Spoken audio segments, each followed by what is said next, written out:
Nasib para penghina Nabi hingga dibayangi ketakutan.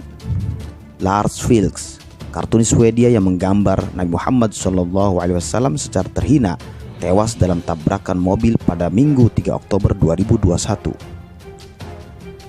Dia bukan satu-satunya orang yang menghina Rasulullah SAW.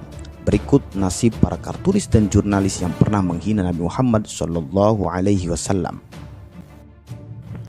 Lars Vilks, kartunis Swedia ini menggambar sosok Nabi Muhammad SAW dengan penghinaan, yakni manusia bertubuh anjing.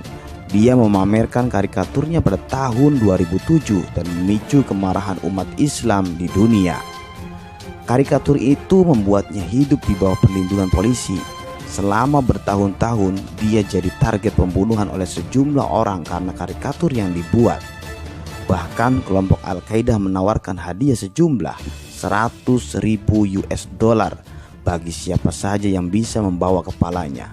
Pada tahun 2007, Perdana Menteri Swedia saat itu, Fredrik Reinfeldt, bertemu dengan duta besar dari 22 negara muslim dalam upaya untuk meredakan situasi akibat ulah sang kartunis.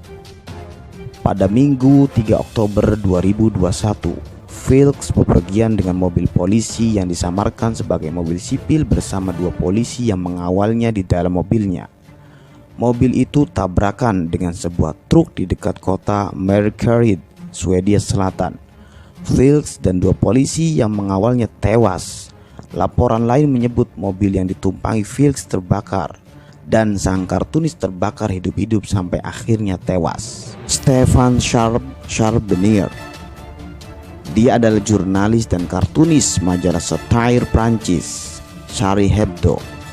Pada 2 November 2011, kantor majalah Charlie Hebdo dibom tepat sebelum edisi 3 Novembernya diterbitkan. Edisi tersebut berjudul Sharia Hebdo dan menyindir Nabi Muhammad SAW yang seolah-olah digambarkan sebagai editor tamu. Sharp dan 2 rekan kerjanya di Charlie Hebdo kemudian menerima perlindungan polisi. Dalam sebuah wawancara tahun 2012, Sharp menyatakan, "Saya tidak takut pembalasan. Saya tidak punya anak, tidak ada istri, tidak ada mobil, tidak ada utang.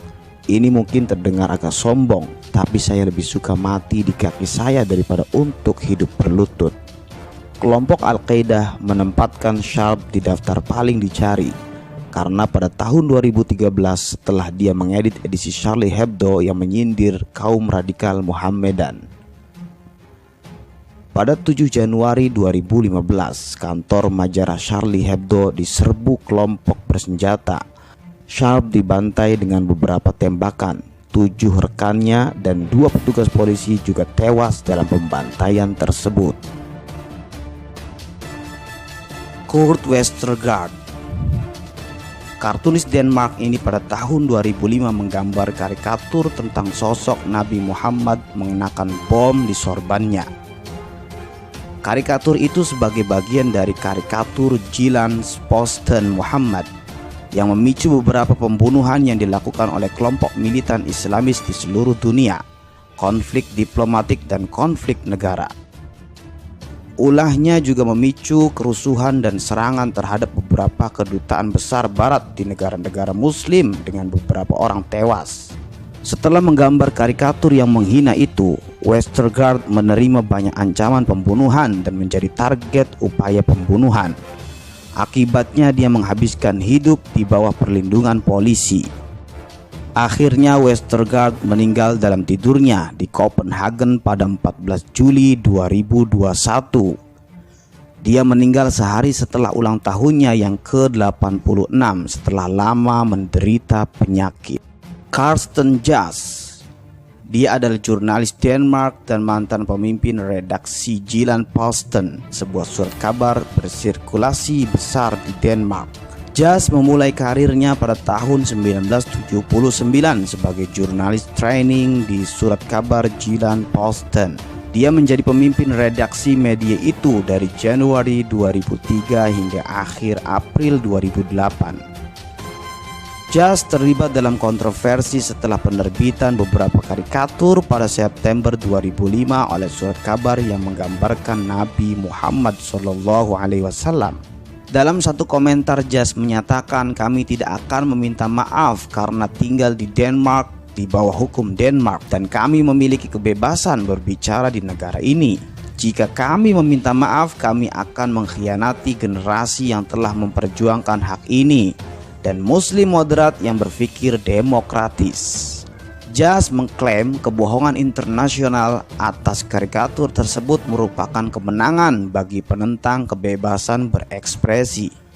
Mereka yang menang adalah kediktatoran di Timur Tengah di Arab Saudi, di mana mereka memotong tangan para penjahat dan tidak memberikan hak kepada perempuan, kata Jas kepada The Associated Press saat medianya jadi sorotan. Jas hidup di bawah ancaman pembunuhan bersama staf Gillan Poston.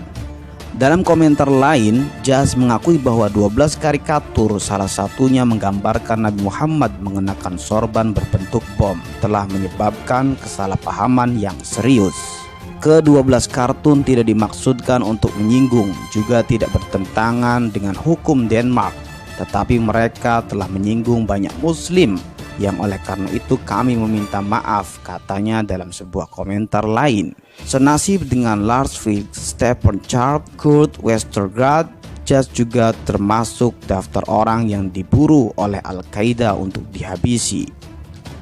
Dia masih hidup, namun hidupnya terus di bawah ancaman pembunuhan. Flemming Ross, dia adalah jurnalis Denmark, penulis dan senior fellow di Cato Institute.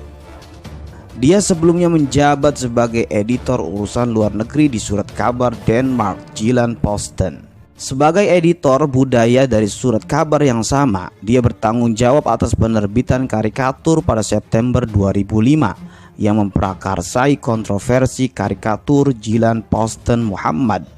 Awal tahun berikutnya dan sejak itu ia telah menjadi advokat internasional untuk kebebasan berbicara. Pada bulan November 2015, Ross mengumumkan bahwa dia akan meninggalkan surat kabar Gillan Posten. Pada tahun 2015, Flemming Ross ditambahkan ke daftar target pembunuhan oleh Al-Qaeda.